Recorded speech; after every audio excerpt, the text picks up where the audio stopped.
Hello, friends, family. Thank you so much for joining us, as always. Quick heads up about the episode you're about to hear. When we recorded this episode, we had a heckin' big chunk of a session. A huge amount of stuff happened, and thus we split it into two parts. So what you're about to hear is part one of this two-part episode that kind of finishes on, we hope, a cliffhanger, and part two will be out later this month on Wednesday, February 21st. Enjoy part one, and stay tuned for the finale in part two.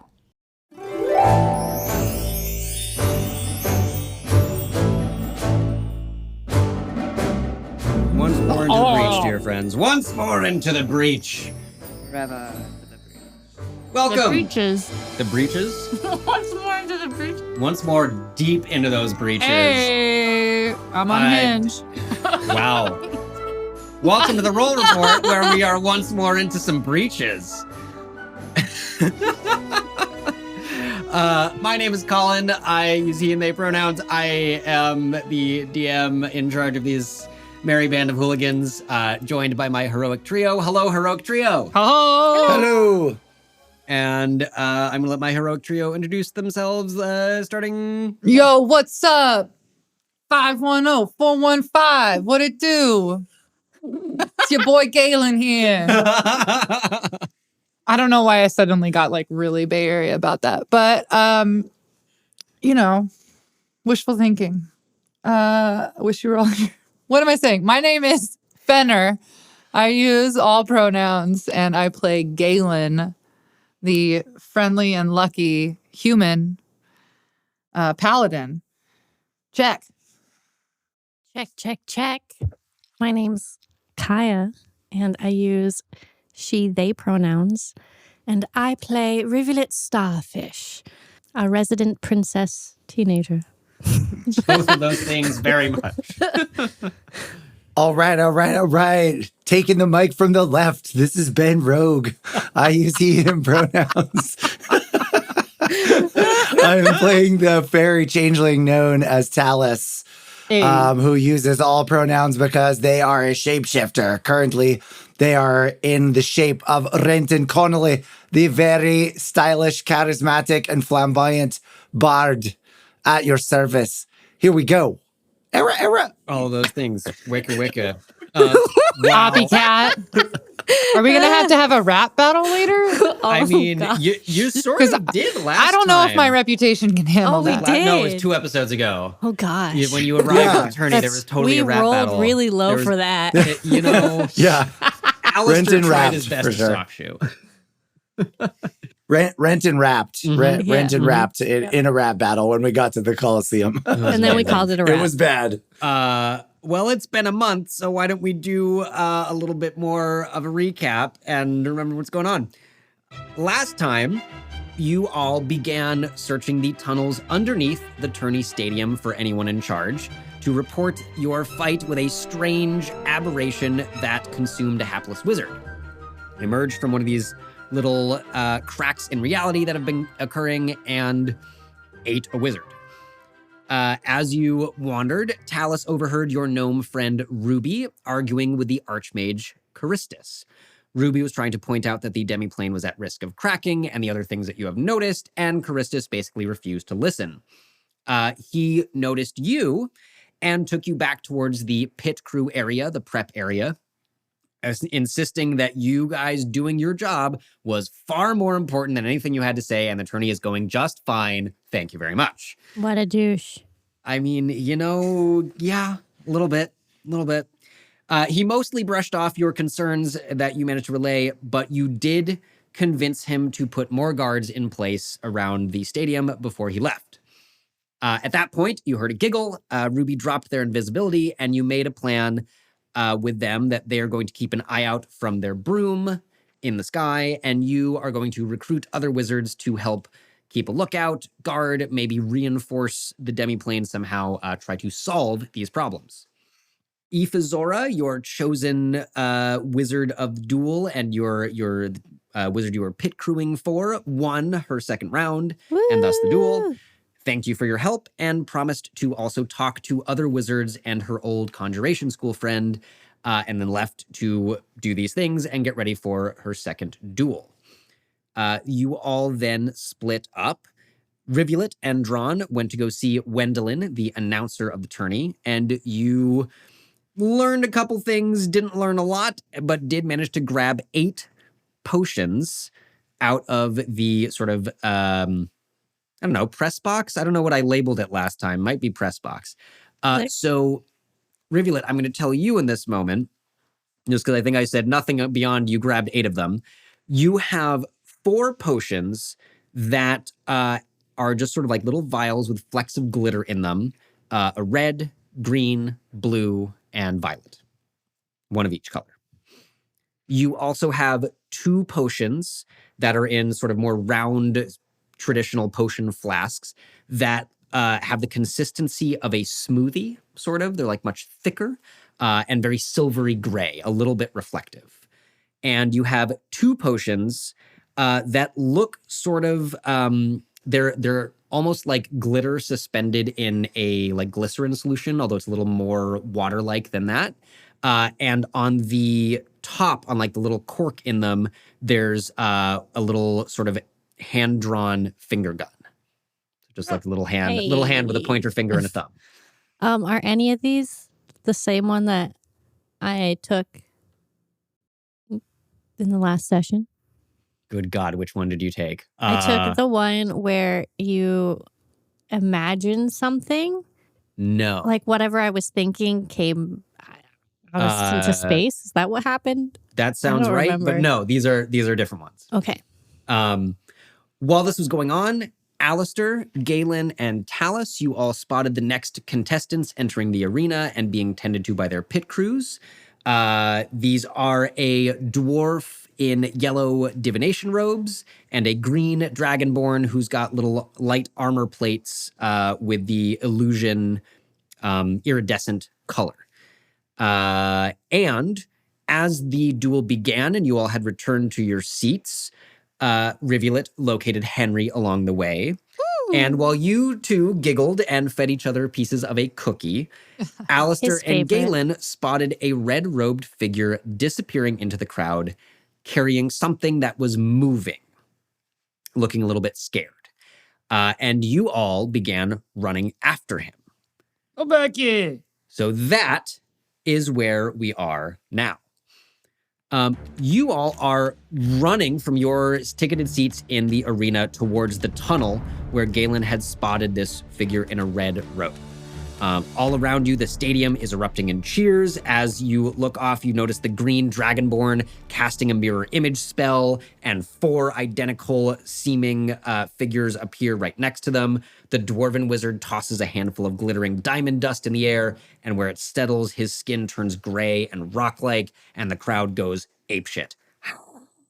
Oh my God. So the tunnel where Galen, you and Alistair spotted this figure is kind of 2 stadium sections away. First thing I would say is for all of you, like, are you trying to go in the tunnel closest to you and sort of cut them off, or just like run?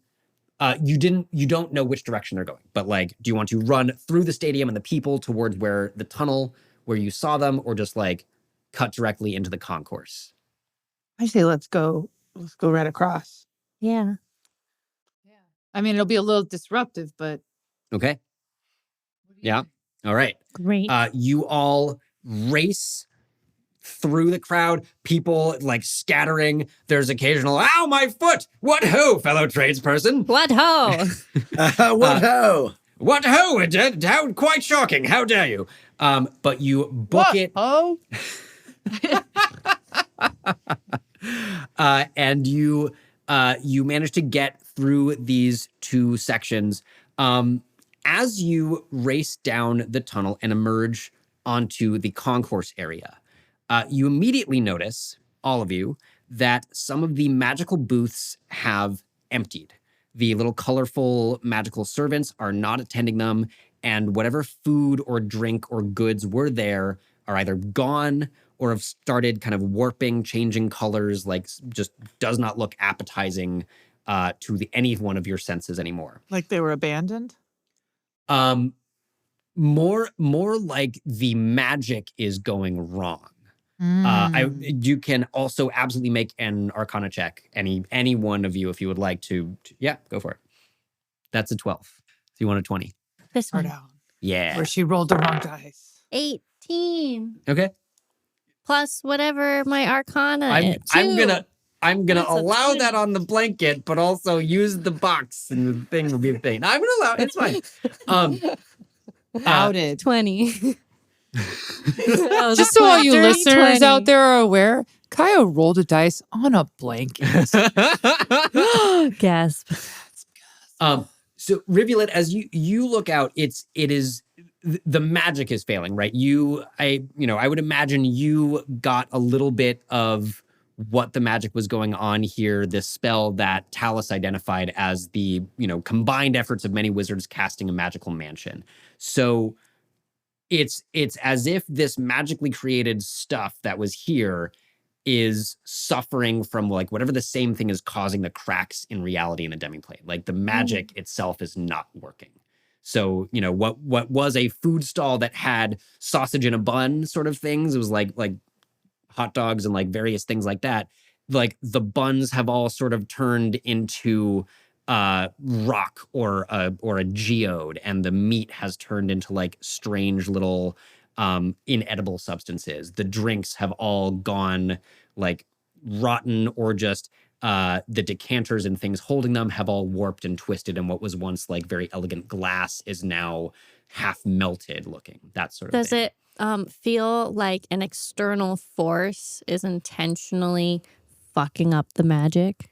Well, this has to do with like they were saying, like, oh, these little cuts that we're seeing, those little tentacle things that are coming out. That means that the space that they've made, this big So it's just thing naturally in is cracking. like things are falling apart. Like the Yeah. space-time continuum is I think both with what fraying. Yes, but like both what you've already kind of have discovered and what you've heard from Ruby and from Talus, like there is so much magical pressure within this sort of little pocket, magically created pocket dimension, that it's failing and it's cracking, and in this moment, it's not like something externally is like destroying these booths. It is that the magic's going to sustaining the demiplane rather than creating the food. So the more sense. magic we do, there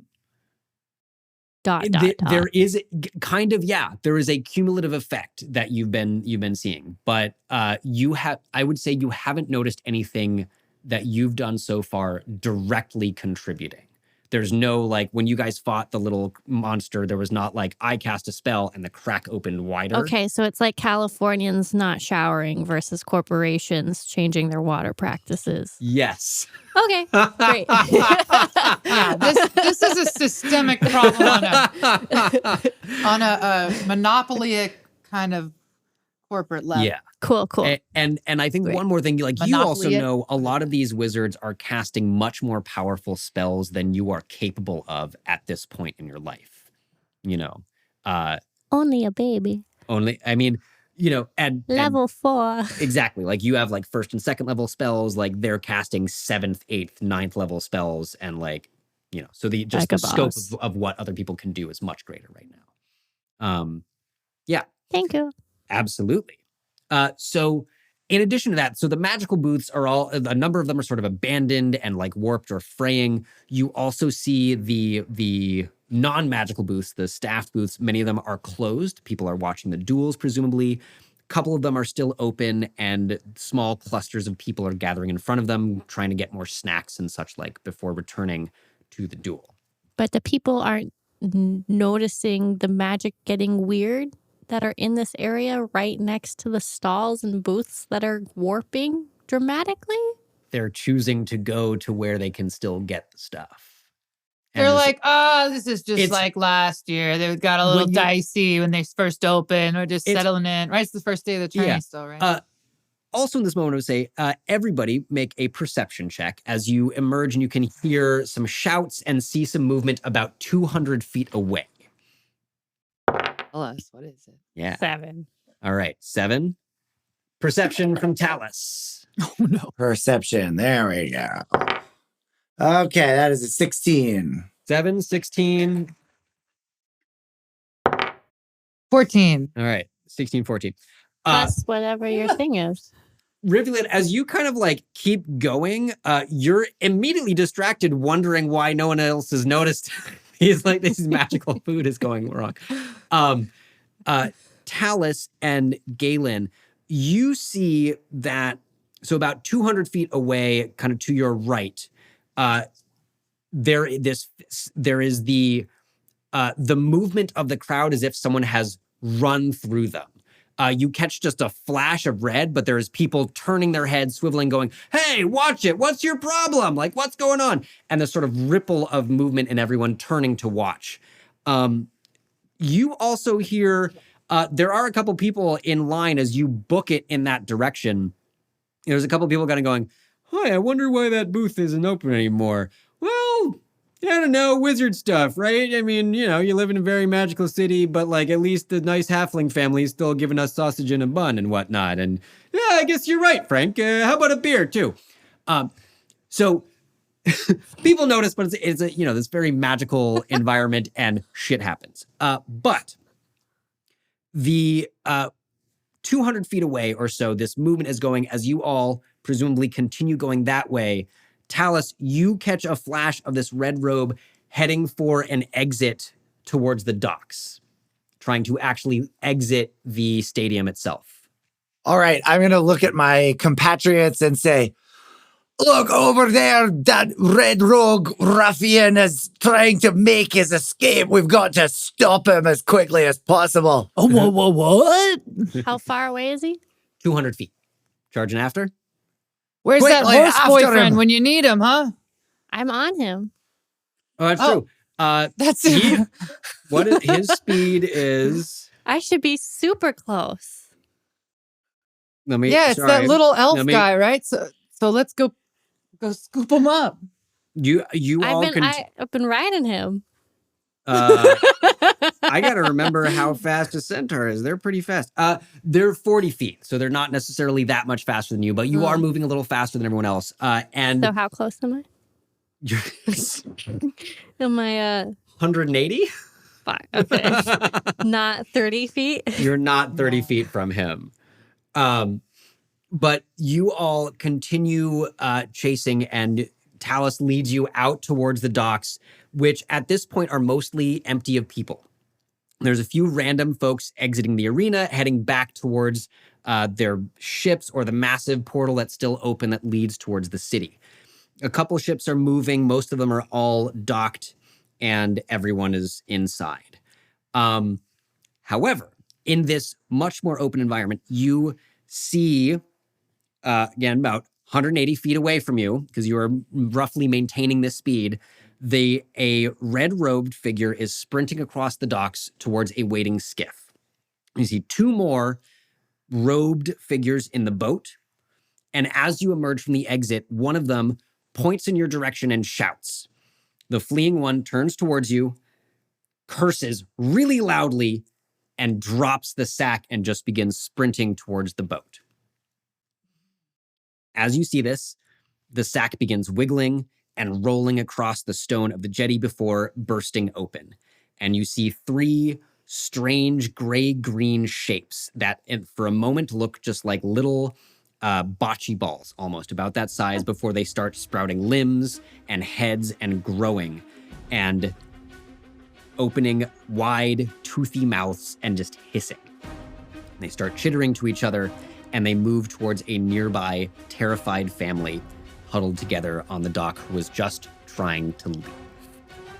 Everybody roll initiative. All right. Nat 20, baby. Fuck yeah. 20. That becomes I got an 8. an 8.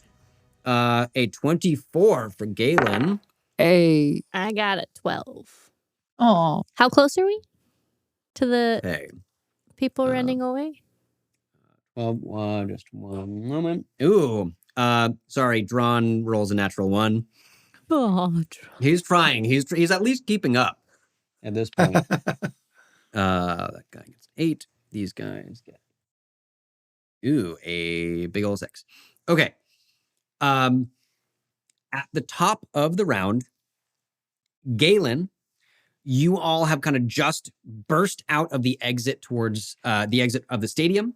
The docks are in front of you, and the red robed figure is about 180 feet still. He has flung this bag behind him, so these little gray things that are emerging and threatening a family are about 150. You guys have a little bit of ground to make up, but that is where they are. Well, I certainly will run. Well, I better take care of this family. They're just trying to get out of here. I'm gonna run towards them with my scimitar drawn and try to get close enough to hack up these little gray guys. If you dash, you can get 60 feet. So that'll put you at 90, but like big, bright, shiny, waving a sword. Yeah. I mean, yeah. Okay. Let's go for it. Galen sprints forward 60 feet. And Rivulet, what is your dexterity?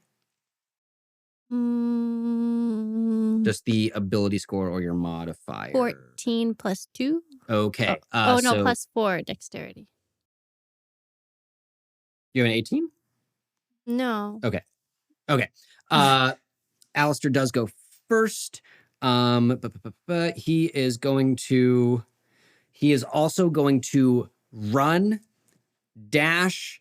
He's going to use a bonus action to dash again. He moves 90 feet now that someone is threatened. Just sees this little halfling family with these creatures going towards him. Oh, shit! And books it. Galen, he passes you. Oh. He Rogue, get one more bonus action. So he is at 60 feet from most of what is going on. Rivulet. Do I get bonus actions too? You do, but they are probably not dashing. You as a bonus action can, you have your bardic inspiration and you have your starry form. Okay. Mm-hmm. So right now you're 150 from the little creatures and 180 from the cultist, from the red figure. Like on my super cute boyfriend to get as close as possible. Dashing. I don't even see dash as an action. It's there. It is under actions in combat. There's that little list of stuff. So if you go, right, you have your actions are like your attacks. Unarmed strike, rapier, quarterstaff, guiding bolt. Right. And then under unarmed strike, there's a little list of actions in combat. Oh, so there's attack, cast dash. a spell. I have dash. Yeah. Yep.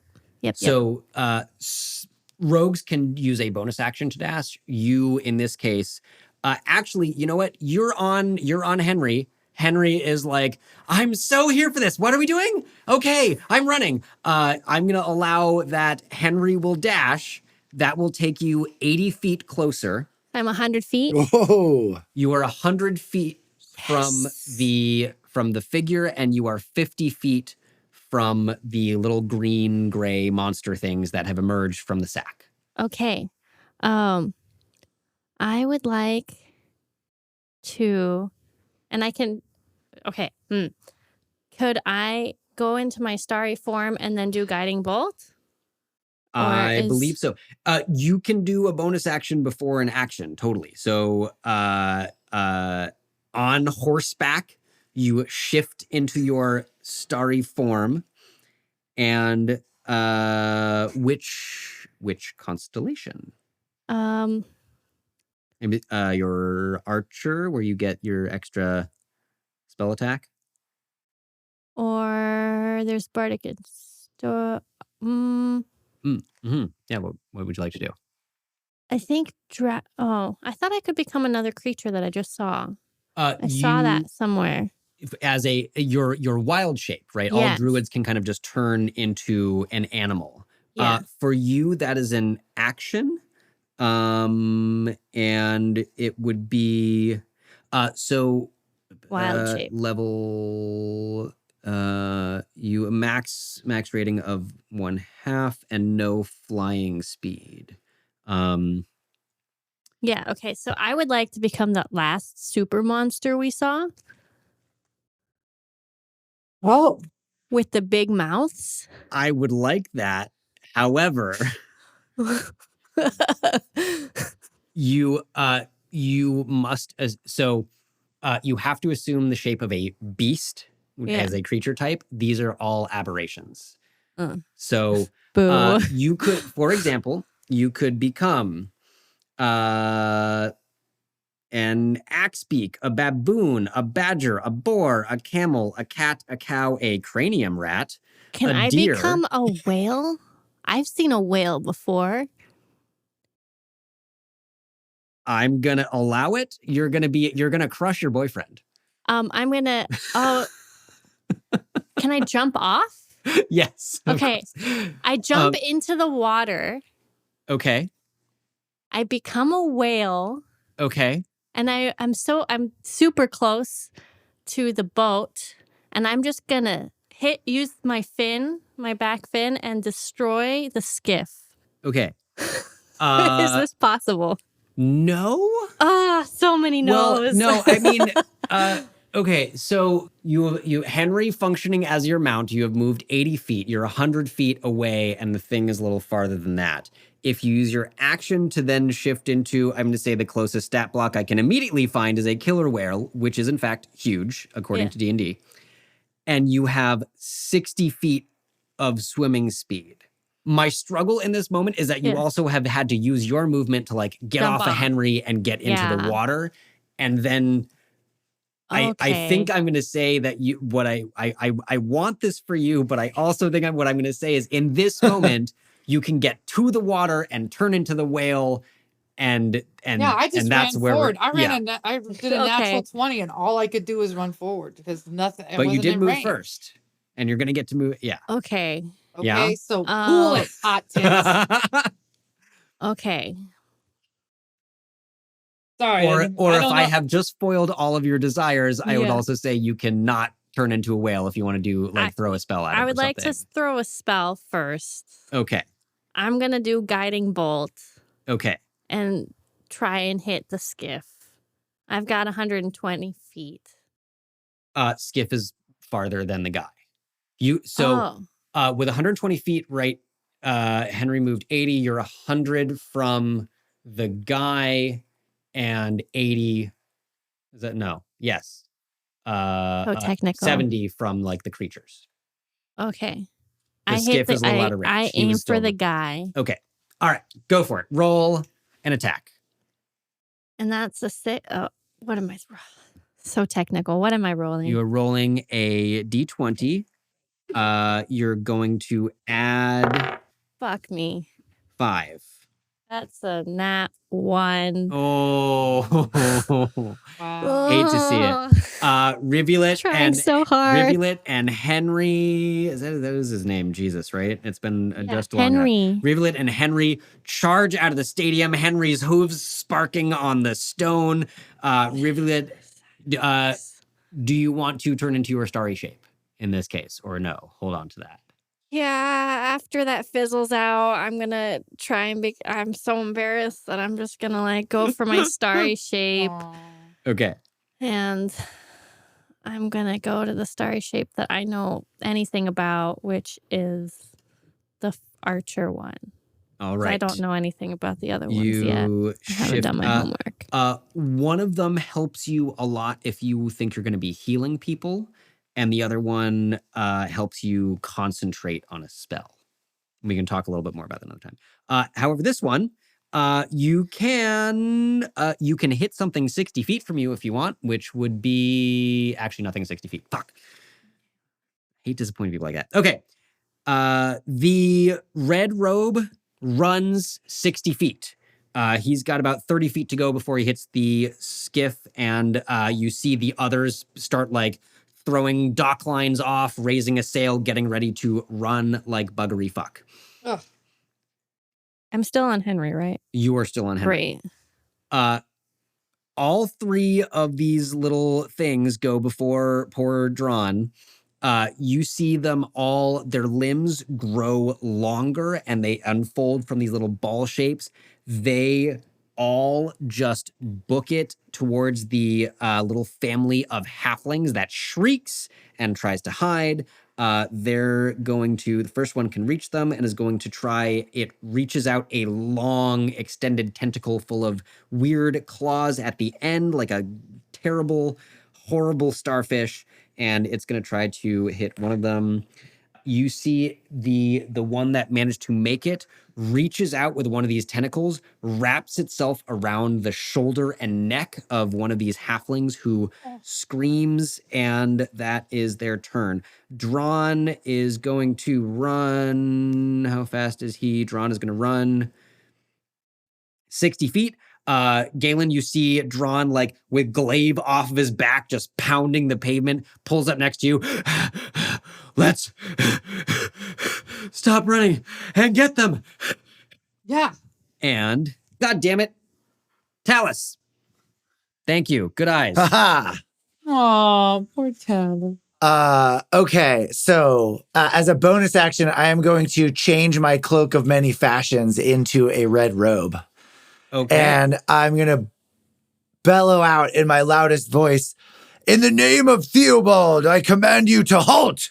And I'm running towards everybody, the little monsters, the red robes. Mhm. I'm using my action to go straight towards them. Yeah. You can get 60 feet. You pull up even with Drawn and Galen shouting. Make a persuasion check with, I'm going to say, with advantage. All right. Come on, baby. All right. That is a dirty 20 for the first one. And the second one is, and that 20. That is a 25. I just critted. Okay. In the name of Theobald. Yeah, not even fucking close. The one who was fleeing stops dead and turns around. The other two Great. continue their preparations, but you see them both straighten up and look more in your direction, where previously they were only focused on like watching their friend and kind of like, come on, we gotta get the fuck out of here. And they all stand up a little bit straighter, but they do continue moving towards the boat being ready to depart. Okay, but the runner is halted and has turned He around. stopped and turned around, yeah. And since he is, you have kind of maintained the distance. He's still like 180 from where you guys are a little bit closer to Henry and Rivulet. Galen, Hi. the little family of halflings that is being attacked, is within your normal movement. So if you move 30 feet, you can get up in the mix. You see there are two older halflings kind of like have wrapped themselves trying to protect a younger and smaller one. One of these strange creatures has a weird tentacled limb fastened onto one of the halflings, and the other two are threatening nearby. Well, I think I'm going to do a telekinetic shove. Okay. I know that's bonus action, but I'm going to start with that. And I'm going to shove those little monsters away from the poor halflings. Okay. You can shove one of them. You want to shove the one that's like actively the clinging? one that's touching them. Great. He is going to make a strength save. They are kind of strong, but he's got to beat a, what does he have to beat? And I'm going to do a javelin to the one that's further away. Okay.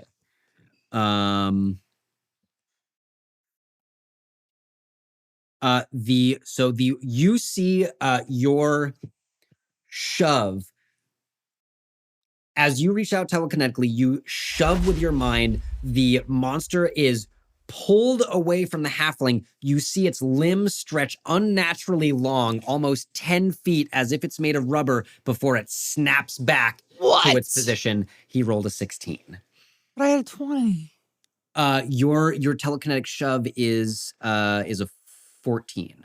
I see what you mean. Yeah, so he gets to make a saving throw, and he rolled a 16. So almost the telekinesis creates space, and then the rubbery nature of this creature's arms snap it back closer. And then, so that was your bonus action. And then I'm also going to use my javelin. Okay. Because that's also within range. Yeah, 30 totally. feet. Same one or one of the others? I think I got to get this guy off that's already got the little kid. Totally. You know? So let's javelina. Javelin it up. Yeah. Go for it. That'll be your D20 plus 6. 14. Does not hit. You hurl your javelin. Dang. It sticks for a moment before the creature shivers and it falls out. You see their hide is very thick in this case.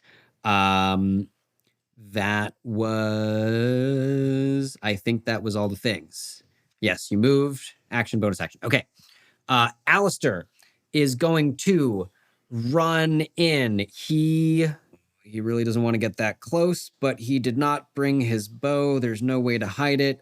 He pulls out a short sword in one hand and a dagger in the other. He closes in on, he is also trying to get this guy off the halflings. He's going to roll both these attacks. Short sword is, nope, misses with a sword. I haven't practiced since I was in boarding school. Hits with the dagger on the offhand, and that's going to be, where's my D4s? Where's little pyramids? Do they get hidden? Thank you. Okay. Yep. 4. He does 6 stabs, one of them for 6 points of damage. And then is going to bonus action. He disengages. He's going to move back. Actually, he has no movement left. Never mind. He's going to stay there and just looks slightly scared. Rivulet and Henry. In my most commanding voice, I'm going to tell the guy in the red cloak to clean up this mess and come here immediately. We have very important matters to discuss with you. And I'm using persuasion, which I have a +5 advantage.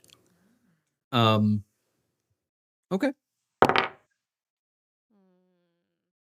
14.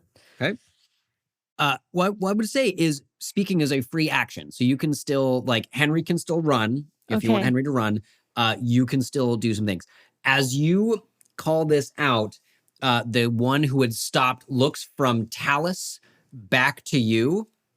Ruined it. I'm sorry, Talus. And and then looks back at Talus and goes, "Why should I listen to this person? She's not a human." Talus, that's on you. Wait, he's addressing me? Yeah. Yeah. I am in human form. Yeah, but I'm telling him to stop, and I am very clearly made of water and not human. On the back of a centaur. Oh, okay. On the back of a Okay, centaur. I see. So what did you say to him? Sorry, I missed what you said. Come here and clean up his mess and have a discussion come here and clean with up this us. mess. We have an important message from Master Theobald. He doesn't want any unnecessary distractions messing with our plans. He looks very confused and just goes, "This was always the plan. Who are you?" I've just been sent here by Master Theobald with an update to the plan. He no longer wants this wanton destruction. Okay. In this moment, I will say, he looks doubtful, but not like he's about to start running again. And I'm going to go rivulet back to you. I'm going to say that you can, at this point, you have your movement on Henry and either an action or a bonus action, as you've spent a little bit of your action economy, trying to persuade him, and he seems not unconvinced. I would like to get. I'm dashing. Okay. Henry moves 80 more feet. Okay, so how close am I to everything? So if you go that full movement, you would zip right past this little family and the creatures. You would get to within 60 feet of where this guy is standing, and another like 40 feet past that is the Okay, boat. perfect. So he is That's 60 where I feet want from you. to be. Okay. Good? Yeah. All right. Hello, fellow tradespeople. This is Ben. I hope you are enjoying this podcast as much as we are. If you are, please leave us a 5-star rating on whatever podcast platform you are listening on. Also, go ahead and follow us on social media at the Roll Report Cast. If you are feeling especially supportive and fancy and delightful, you can also support us on Patreon, which we would really love and appreciate. And you get all kinds of really fancy special bonus perks for doing that. All right, back to the show. It is his turn. As you on this centaur just book it right up to him, he takes a step back. Holy shit. He looks back at you, Talus, again, and he goes, if Master Theobald sent you, the day is dawning. And he looks at you very expectantly. And night shall fall, I reply. Big swing, logical, and unfortunately a miss. He, at that point, you see his face go from like skepticism to shock, and he turns and begins running, and you hear him just go, they're fakes! Get the boat ready! We must leave at once! He's gonna keep going towards the skiff. Talus, that is to you. My bad, I like super fucked up the order on the last round, but that is over to you. Oh, okay. I see. I'm before the monsters. Yeah. Okay. Okay. So wait. So now he was 180 feet from me. Like now he is on the skiff. He Yeah. Did that exchange? He has reached the skiff. He's trying to cast off another dock line or two. You would be math. Yeah, I mean, I was still 180 feet from him at the end of last turn, but you know, my intention was to distract him just long enough to catch up with him. I think you gained a round on him, so like at this point, he's still over 100, and as is the skiff, but yeah. The creatures and the halfling family are I think 30 feet from you. Okay. All right. I will hope Rivulet can catch up and lay hands on him. I can't bear to see this little family suffer with under these tentacle beasts. They're 30 feet away? Yeah. Okay. I am going to cast sleep on their area of effect. They're within 20 feet of each other, right? Yeah, totally. Okay. Go for it. Just want to make sure, does that catch the halflings or does that just catch creatures? Yeah, totally. Yeah, are they like glommed onto these halflings or they're just grabbing at them with these tentacles? One of them is glommed on. The other two are sort of surrounding them and waving very spiky, nasty-looking tentacles. Galen and Alistair are also in the area. So obviously I want to place this spell such that it covers as many of these monsters and as few of my buddies as possible. You can definitely do that. Looking at the wording of the spell, I think you catch the halflings as well. And how many halflings are there? There are 3. Okay. So that the halflings and the monsters are all under the area of effect. Yeah. I would say also, I think Talus would know that, the way it works affecting hit points in ascending order, it is unlikely that Galen and Alistair are in any danger from this spell compared to the others. Reasonably likely that the halflings might fall asleep. Right. Okay. Well, hopefully that will save them from some of the trauma. Yeah, totally. Go for it. Okay. Roll me those dice. Rolling 5d8. Come on, baby. That is a 25. Okay. All 3 of the halflings and the creature that Alistair stabbed fall asleep. Okay.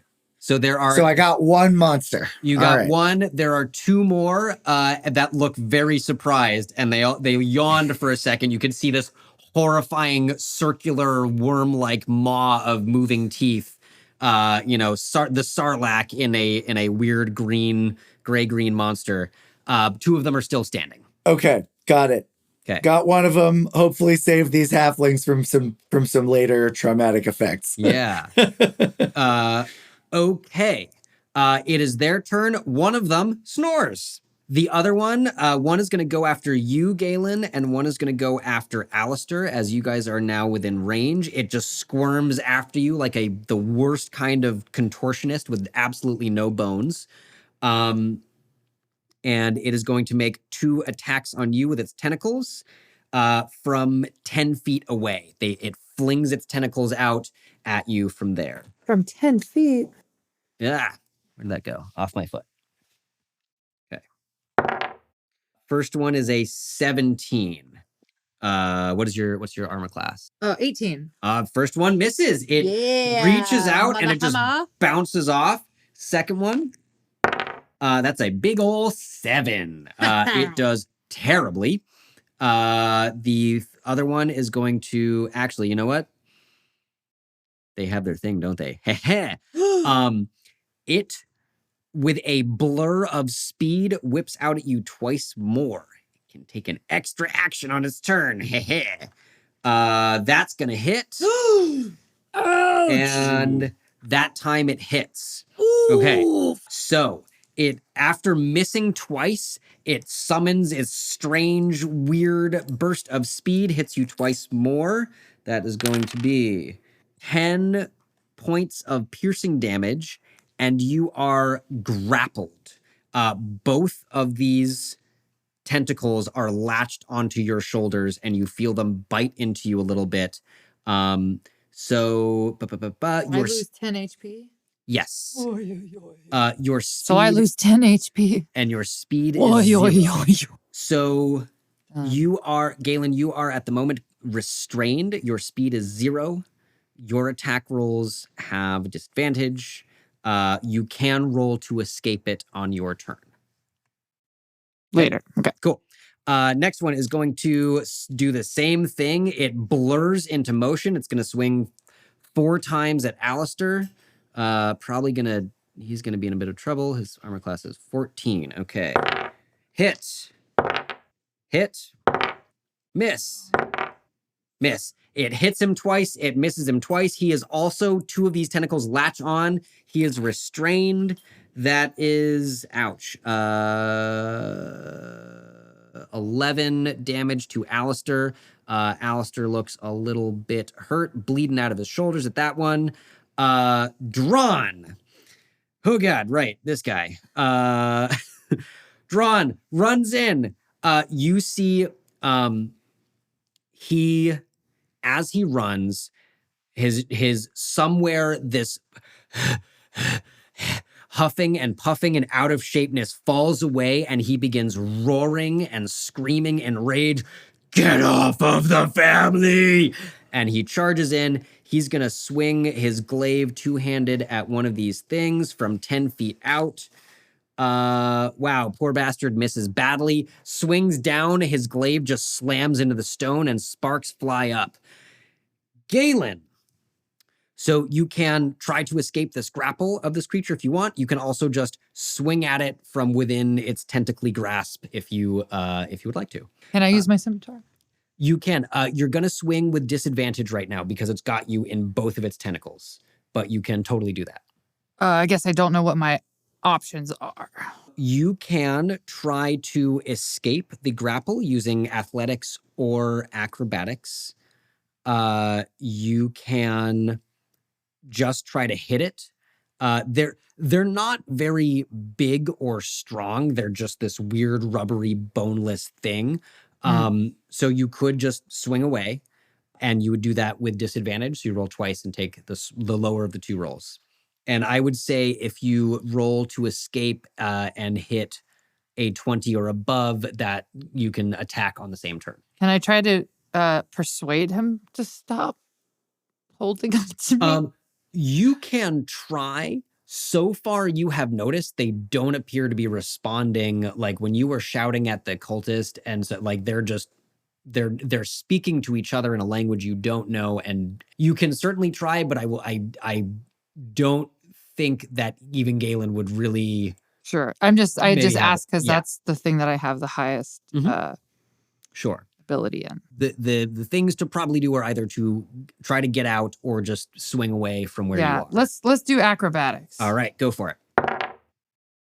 That is a 9 + 4, 13. That is not going to do it. It is still got you. I will say I will allow you to try to attack it with disadvantage if you would like. Yes. Okay, I'll take that chance. Okay. Go for it. We got a 12 Okay. and an 8. All right. 8 plus what with your scimitar? 8 plus 6 is a 14. Not gonna do it. Their hide is too thick. Okay. Alistair is going to he does not like this. He is also going to try to get the fuck out.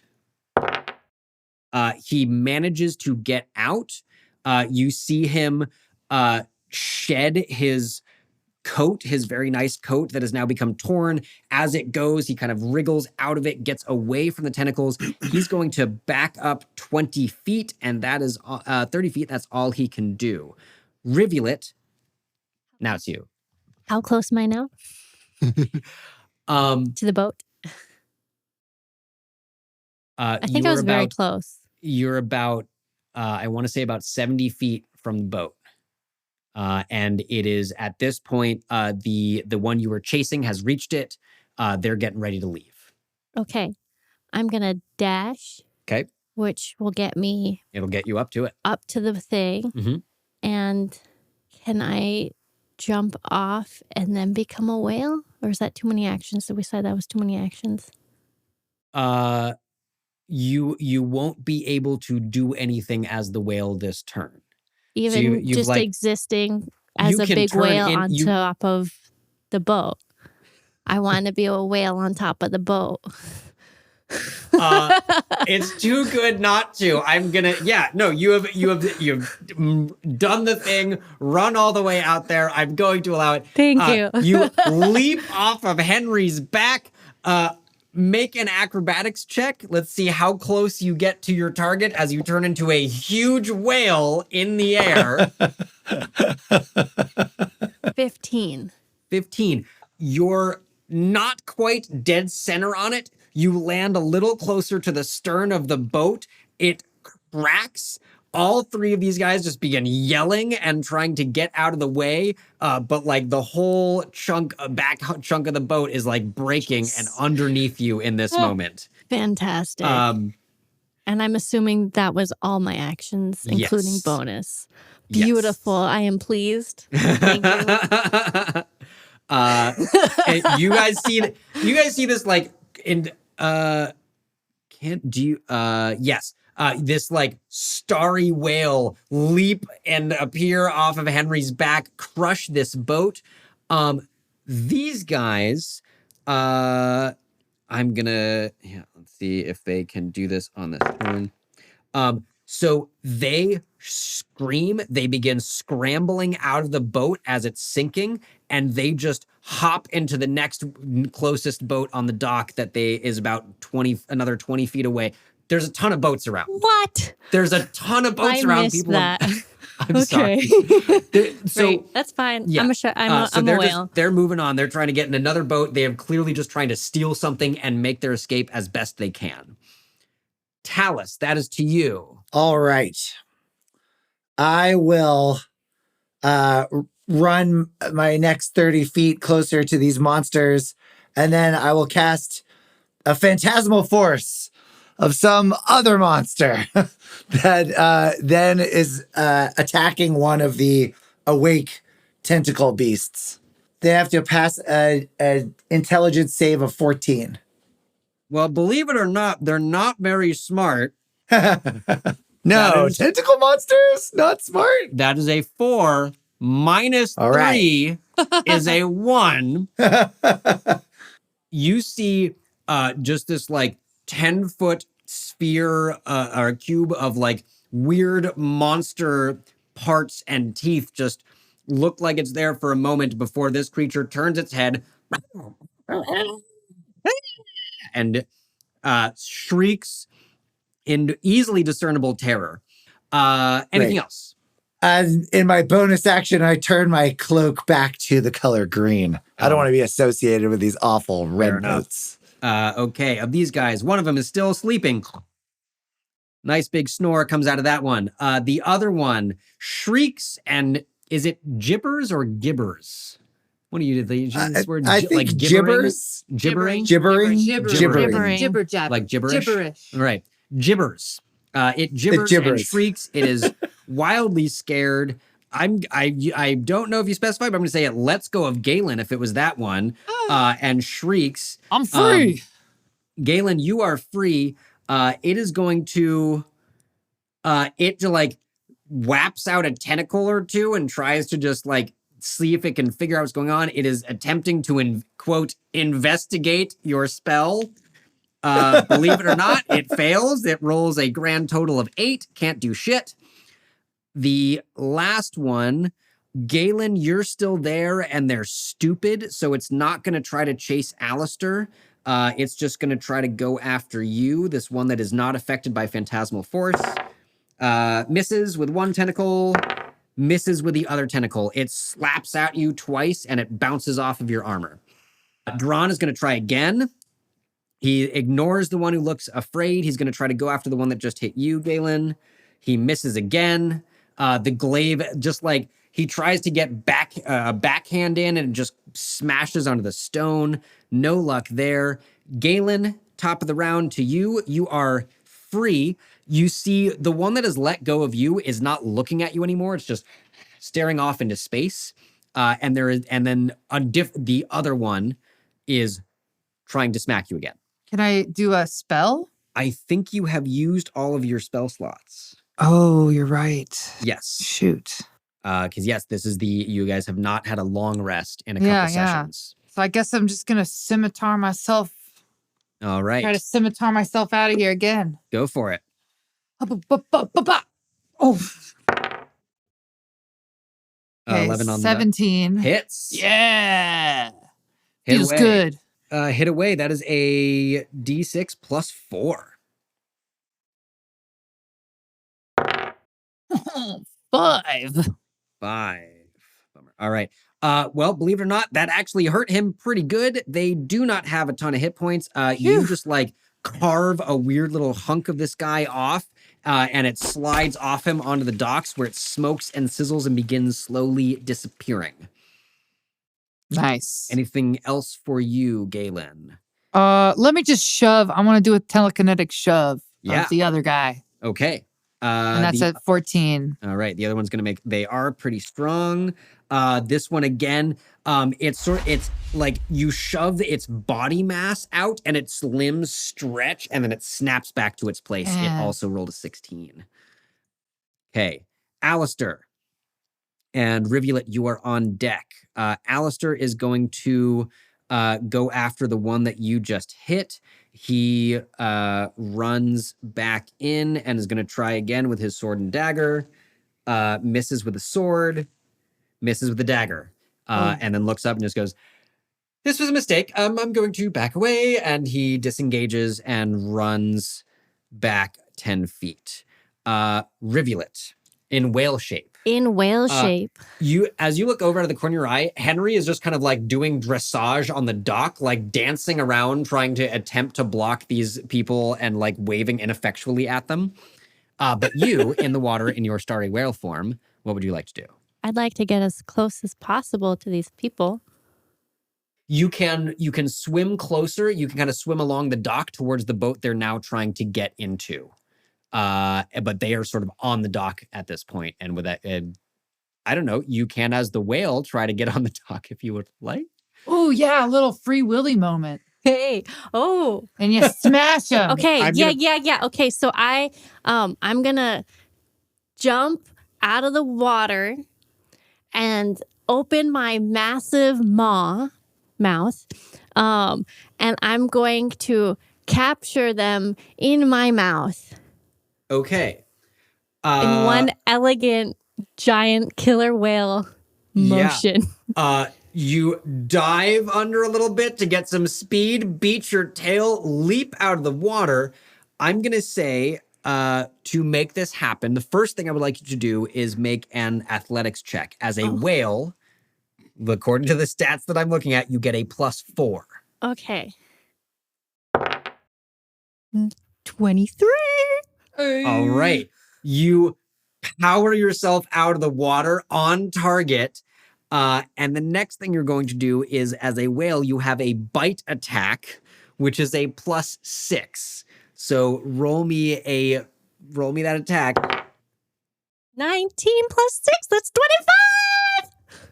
Yes. Looking down the dock, there is an explosion of water and yelling and noise. This massive cosmic whale leaps out of the water, snatches up one of these guys in its jaws, and lands on the other side of the dock. The remaining two just go, ah, fuck! Does it destroy the dock and get them in the water? Were you trying to break the dock, though? You're trying to get him I was trying to get all 3 of them in my mouth. And I did roll a 25 or 24. I'm just saying. I hear you, and I'm just saying there's still action economy and like the things that I'm gonna say. You got one of them. Great. He's alive and in your mouth. Perfect. And you nailed that one. I'm pleased. You can continue trying this. The other two do shriek, and on their turn, they're going to pile into a slightly bigger boat and start trying to get the fuck out of there. That is you. Henry is like dancing along the docks after you, his hooves just clapping. Oh my goodness, that's so cool that you can be a whale. Oh my God, what did you, wow, does he taste bad? Just yelling after you and like clearly in awe and admiration. Has he no magic? No, he's just a centaur. Just related to... Just related to an extremely powerful archmage, doesn't have any magic of his own. Just really cute. All right. I will run 30 feet closer to the tentacle monsters, and I will attack the one that... actually, I have to maintain concentration on my phantasmal force if I want to keep it, right? Yes. But that So one, that that means- one's kind of out of the fight. He's focusing on your phantasm. He's like did not try to attack anyone else this turn.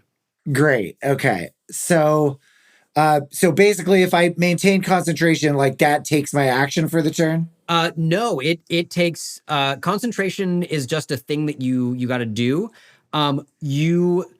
But like you like looking at your spell list for a moment, like you can't cast a different concentration spell right now. Right. Like you right. couldn't, you add in a Witch Bolt or a Crown of Madness or your Shadow Blade.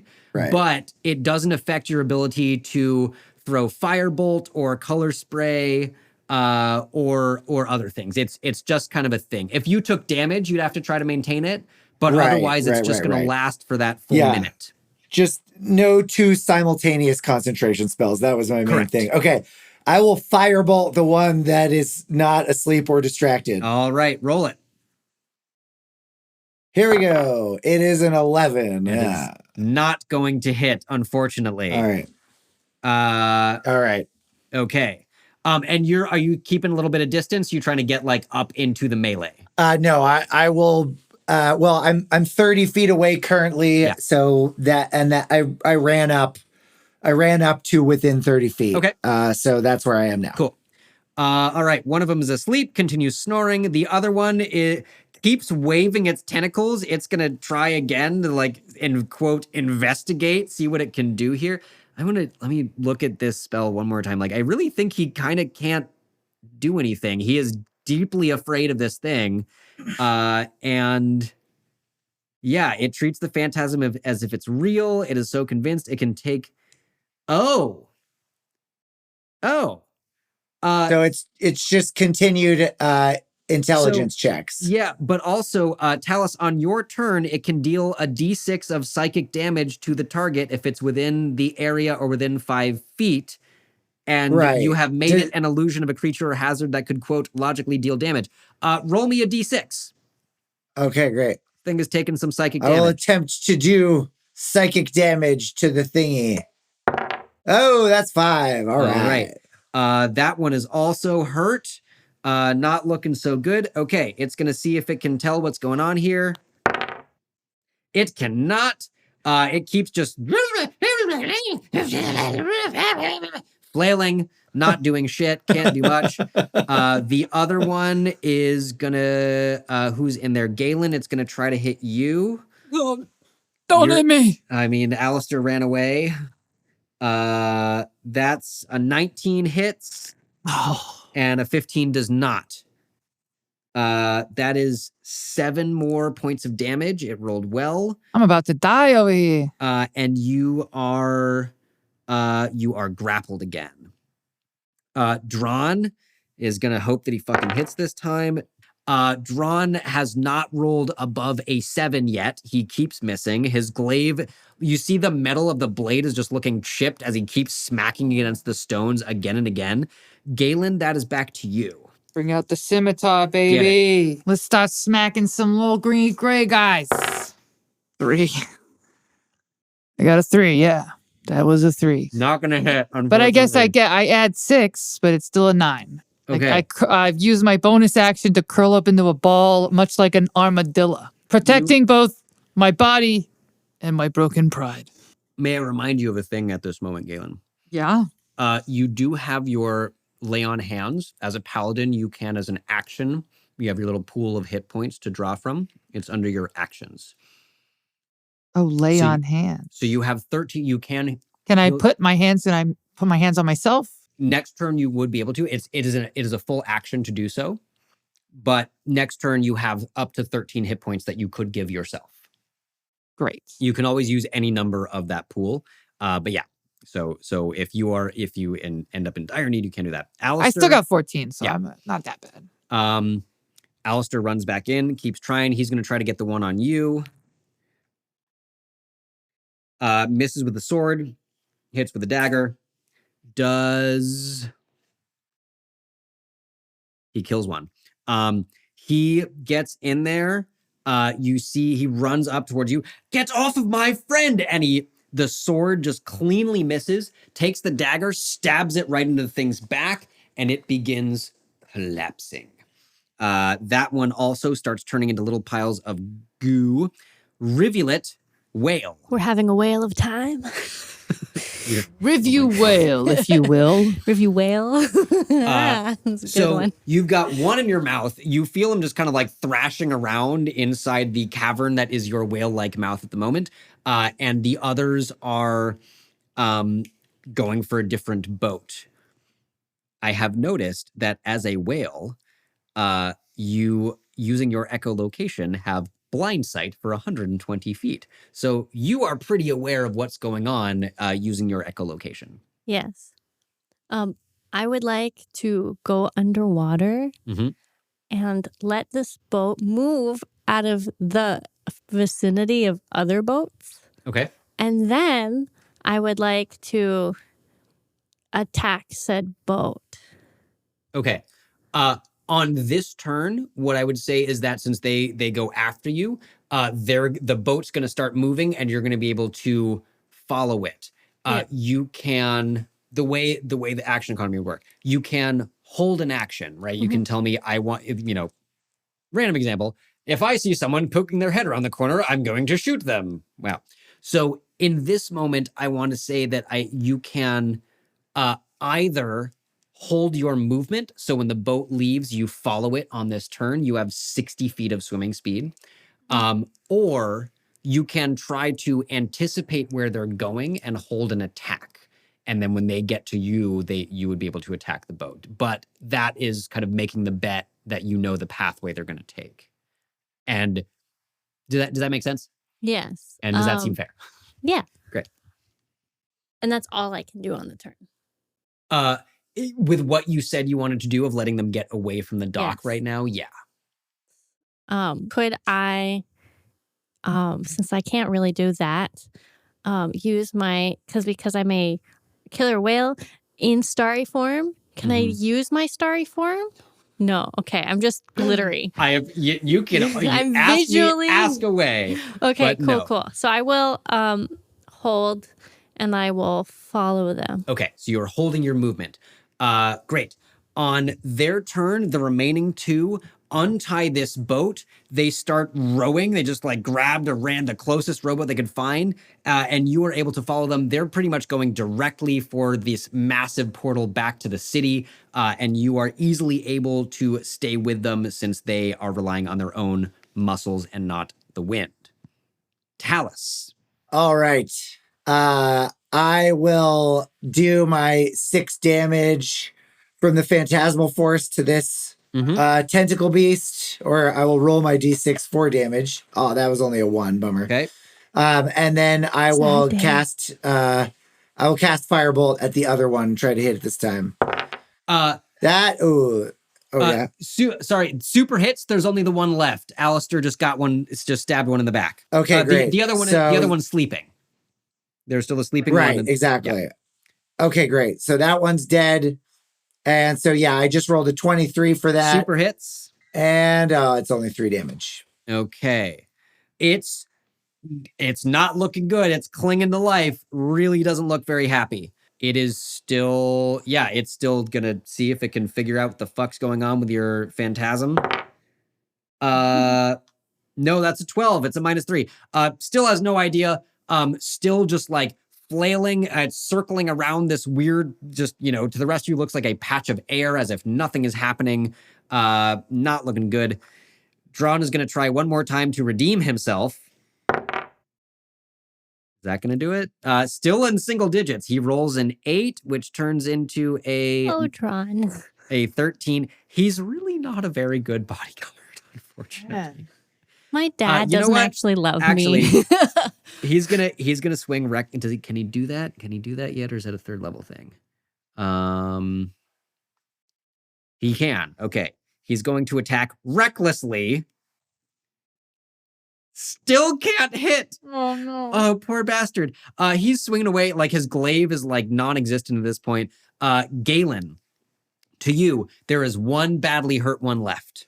We're gonna have to take that scimitar and shimmy on over. See if we can schminish him off. Schminish away.